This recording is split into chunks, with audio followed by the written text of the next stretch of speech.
And to discuss expectations from PM Modi's three-nation tour to Indonesia, Australia and New Zealand, we are now being joined by Ambassador Mohan Kumar, former Indian ambassador. Ambassador, such a pleasure to have you on DD India.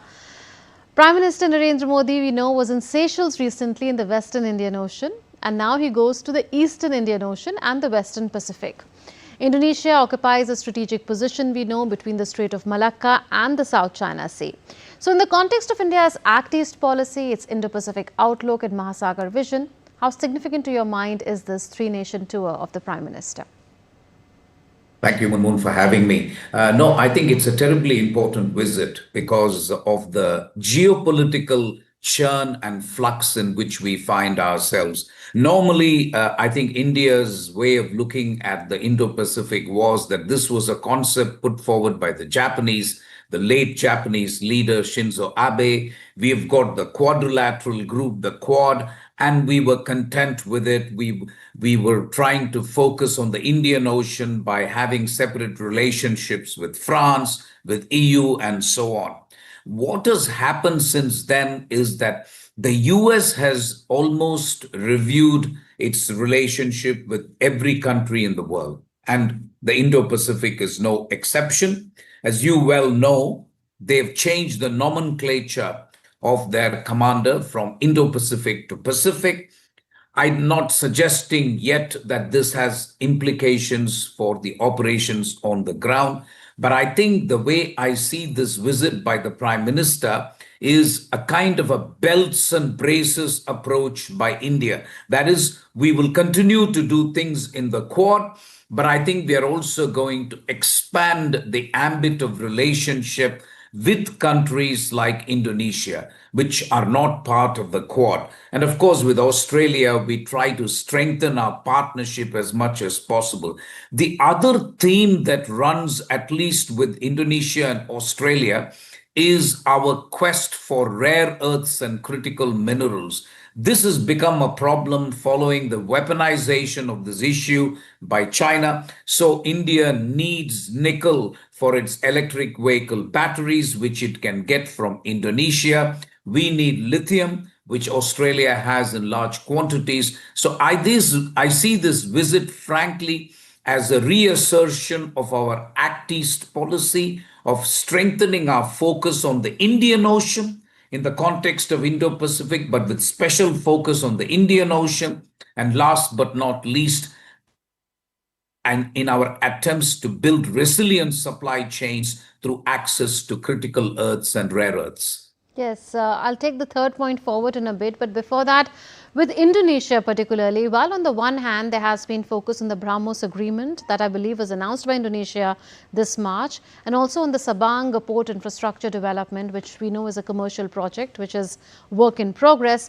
On the other hand, there is also focus on spiritual ties with conservation cooperation expected on the Prambanan temple, and there is a shared ancient heritage that exists between us. In light of this, do you expect this visit to touch and take forward cooperation in diverse areas? I certainly think it does. I very frankly speaking, Indonesia is an unexploited relationship in my view. Any ex-Indian ambassador to Indonesia will tell you that the ties are completely free of irritants or problems. There are a lot of cultural connect. As you see, the Prime Minister will be going to an important temple. You only have to visit Bali to know how well they have kept their sculptures and their scriptures and the rest of it.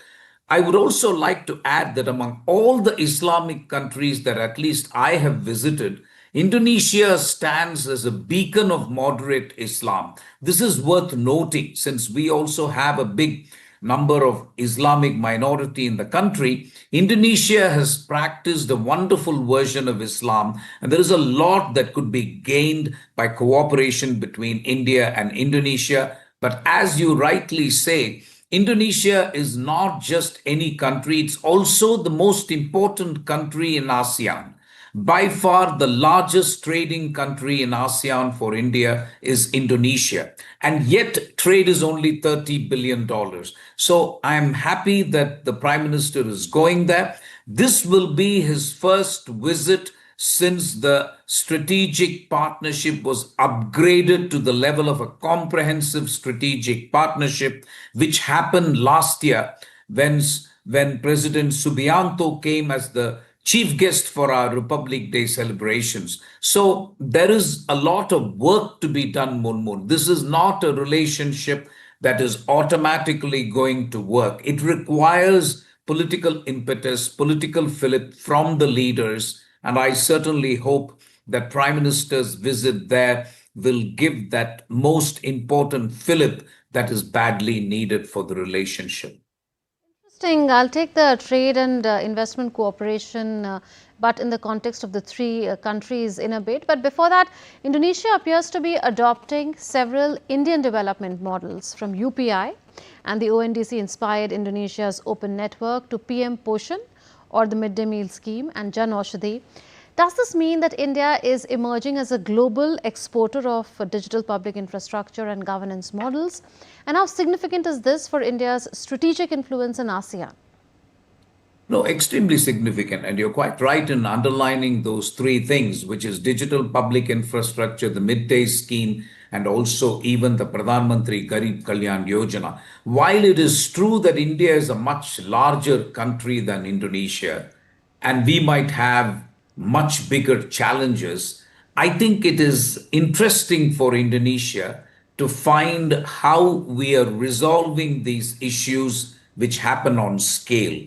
And I have always maintained that if something works in India, it's very likely it will work in other bigger countries of other regions as well. So from that perspective, I think Indonesian development experts have been extremely interested, as you say, in following our models of governance. And as you rightly say, this is something that India can be legitimately proud of in the global south, where our models of development, if you like, starting with the digital public infrastructure, which is a no-brainer, but even things like the midday meal scheme, as you said, those things I think will result in serious acquisition of soft power by India. That is something that India should not ignore. And I think the fact that these things are sought by Indonesia, which nominally is at a much higher level of development than India, if you take the per capita income, for example, that is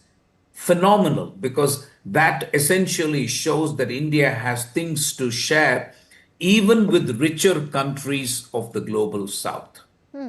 Ambassador, you were speaking about trade and investment between India and Indonesia particularly. So on that, if we talk of India-Australia, then there is the SICA and the review of the ASEAN-India Trade and Goods Agreement. They are both at crucial stages. Also, there is the India-New Zealand FTA that has been signed but has not been entered into force yet. Could this visit then provide the political push that is needed to unlock trade negotiations where needed? So I think India is following a trade policy which, to the best of my understanding, is to diversify from the usual big partners like the United States and so on, and try and see if we can get newer trade partners acting east, as you say, where I think we can augment and expand our export market. From that perspective, Australia is a natural market, and I think we can do much more. But countries like Indonesia are extremely important. You mentioned the review of the ASEAN FTA. I have to be honest, I think there is a perception in India that ASEAN is dragging its feet on the issue of reviewing the FTA. My recommendation, therefore, would be that we should now try to focus bilaterally. And if we can do things with Indonesia, Singapore, and some other countries, we don't have to wait for all the 10 ASEAN countries to agree. Maybe that is taking time. There's a fair bit of bureaucracy that we have to recognize. But I think looking at Indonesia, it seems to me 30 billion does not do justice. So it's good, it would be good if the Prime Minister and the President of Indonesia can agree that this needs to be taken to 50 billion within a fairly short period of time. We import a lot of palm oil from Indonesia. and a bit of coal from Indonesia. But these are, you will appreciate, Moon, it's a very low level of development or low level of the trade chain. We need to take it up.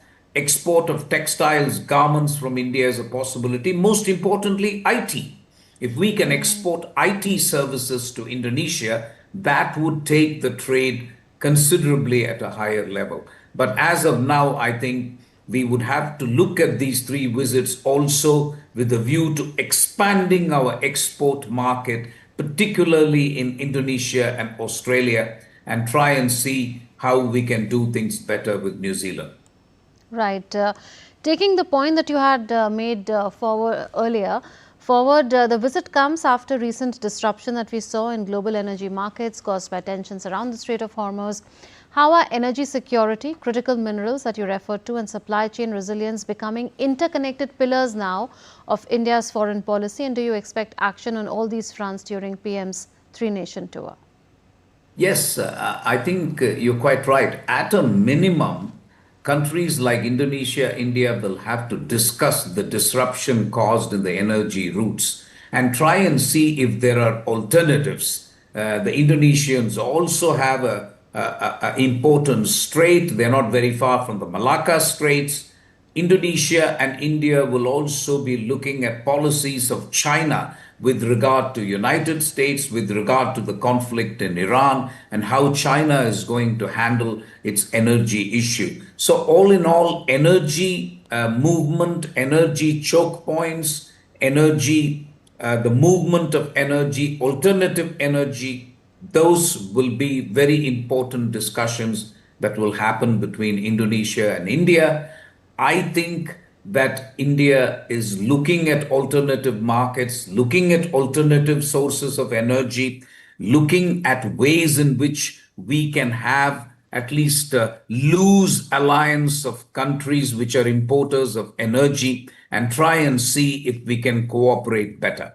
My last point to you, New Zealand will host the first visit by an Indian Prime Minister in 4 decades. Does this visit reflect India's growing strategic interest in the Pacific, or is it primarily an effort to deepen economic and diaspora ties? No, I think the former, as you said, the interest in Pacific for sure. But also, Moon, I like the idea of this, of our Prime Minister, that when he goes on a visit, he always includes one country like New Zealand. For example, in Europe, when he went, he included Slovakia, where an Indian Prime Minister had never gone for a visit or went, like you said, 4 decades earlier. New Zealand is a classic case. The last visit was by Rajiv Gandhi, if I'm not mistaken, the former Prime Minister the late Prime Minister Rajiv Gandhi. So it makes no sense these days to have diplomatic ties and not have your leader visited. This is an effort that simply has to be made. Don't forget, the External Affairs Minister himself is going to several countries and is going to launch our bid for the United Nations seat on the Security Council, the non-permanent seat, if you like. And for that, we need the vote of every country. You can't then go to New York and say, I need the vote of a country, and the country will turn around and ask, when was the last time a leader visited my country? So these things do matter. And I like the idea that we visit important countries to big countries and then include a country. And I'm not suggesting New Zealand is unimportant. The fact of the matter is, as you said, 40 years, no prime minister has gone there. And that is something that needs to be corrected. And I'm glad the PM is therefore making this visit to a small country, but a small country which is actually seeing the Indian diaspora grow exponentially. In fact, he will be addressing a diaspora meeting with 10,000 people. 10,000 doesn't look big when you're sitting in Delhi, but in New Zealand, 10,000 will pass for a very big crowd. So it's important, I think. Absolutely. So this visit of the Prime Minister is going to take forward the relationship with all the 3 countries, and this is going to be extremely important both in the bilateral context and the regional context. We'll leave it at that. Thank you, Ambassador, for speaking to us on DD India. Thank you very much.